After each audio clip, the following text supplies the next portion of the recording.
Hello students, it's Nazia Begum here, your physics lecturer, welcoming you all in today's lecture.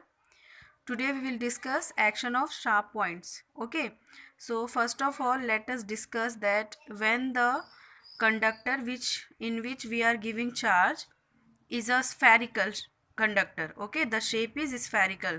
So that time what happened, the charges are evenly distributed over its surface, and that time the surface charge density is given by sigma equals to q upon 4 pi r square, where q is the total charge and r is the radius of the sphere. Okay, now consider a situation where we are having two spherical conductors and they are connected with each other. Okay, first one is having a radius r1, second one is having a radius r2, and we give a charge q to these conductors. These conductors means this system, because both the conductors are connected together, so they together make one system. So suppose we are giving a total charge q to this system. Okay, so that charges will be spread evenly on the surface of these conductors.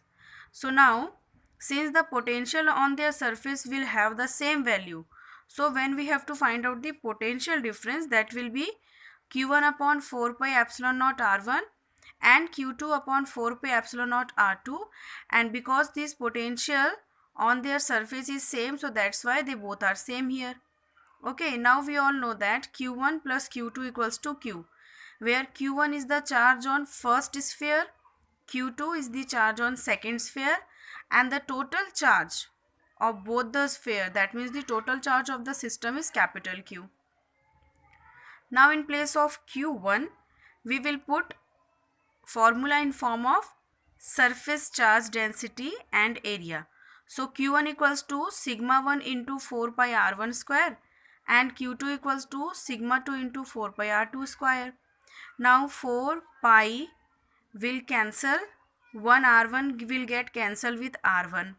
Okay, so after cancelling the terms from here, we will have this equation. When we rearrange this equation, okay, at one side we want sigma 1 and sigma 2, so here r2 upon r1 will be there, and when we transfer this epsilon naught this side, so they both will get cancelled.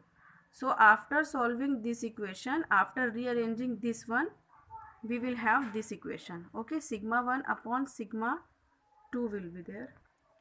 Sigma 1 upon sigma 2 equals to r2 upon r1, or we can simply say that sigma is inversely proportional to r, because here see sigma 1 is there and here it is numerator and here r1 is denominator. That means the surface charge density for the first spherical conductor and this is the radius of first spherical conductor, so they are inversely proportional to each other. So that means it tells that if there is small value of radius, so more will be the charge density. Okay, small value of radius means curvature should be small. If there is large curvature, so the value of charge density will decrease, and if there is small curvature, so the value of surface charge density will increase. Okay, so that means we can imagine a situation that if we are giving charge to a conductor which is having spherical shape, so surface charge density will be equal at all the places. But if we are giving charge to a conductor which is not spherical but a shape like this, okay, suppose this type of shape is there, so here you can see here is more curvature and here the curvature is less, so here the surface charge distribution, surface charge density will be less, and here the surface charge density will be more, because as we have seen that sigma is inversely proportional to r. Here r is more, okay, curvature is more, and here curvature is less, so here the surface charge density will be more and here it will be less. That means when we will give charge to this conductor, okay, so here at these points very less charges will be accumulated and more charge will stored here at this pointed end. So what happened ultimately, that if more and more charges will accumulate here, So after some time, what happened? Because of excess of charges, here one electrical breakdown will occur. And because of that electrical breakdown, what happened? That whatever air is there around this conductor, that air gets ionized.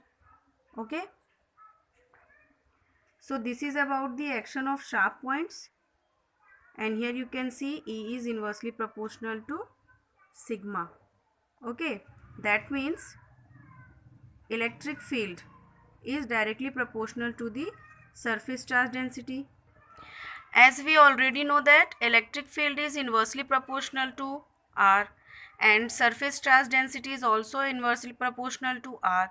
So that means E and sigma will be directly proportional.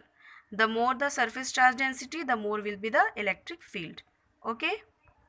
Now let's move to last topic of this chapter, that is transfer of charge from a charged conductor inside a hollow conducting sphere to the surrounding hollow conducting sphere. Okay, so here in front of you one diagram is there. So consider this is one spherical conductor of radius small r, and charge over this conductor is, the charge over this small spherical conductor is small q. And suppose a concentric larger spherical conductor is there which is hollow from inside. Okay, and the radius of this conductor is r, and the total charge distributed over the surface of this conductor is capital Q. So I hope you all have understood the arrangement. There is one conductor, a hollow conductor like a ball whose radius is r, and inside that one small spherical conductor is there whose radius is small r. Okay, now suppose we connect these two spheres by a conducting wire. So what happened? The charge will get distributed. Again, that means redistribution process will take place here.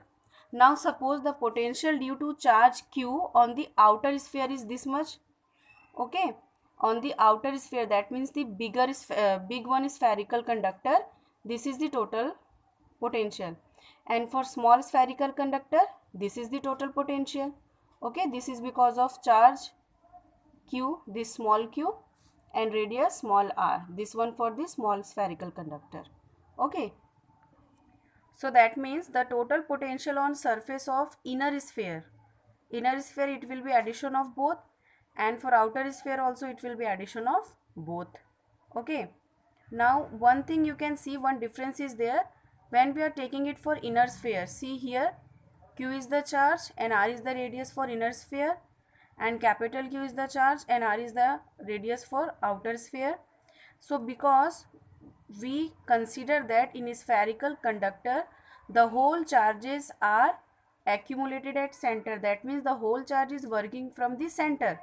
So the charges, because of both the conductors, we assume that they are working from center. So that's why that total charge will work on small spherical conductor as well as the bigger one spherical conductor. So that's why the total potentials on both of the conductors will be like this. Now potential difference between the two surfaces, that means here one sphere is having large surface, second one is having less surface. So what will be the potential difference between them?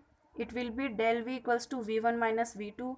So when we find out V1 minus V2, we will get this equation, Q upon 4 pi epsilon naught 1 upon R minus 1 upon capital R.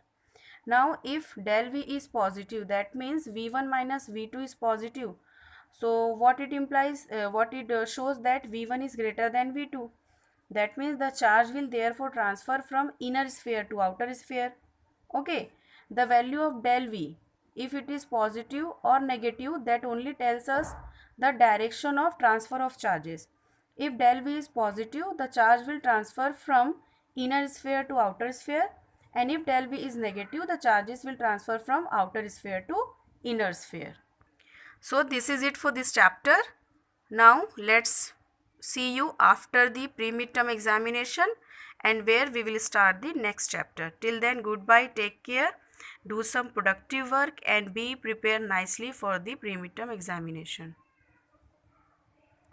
Take care, goodbye.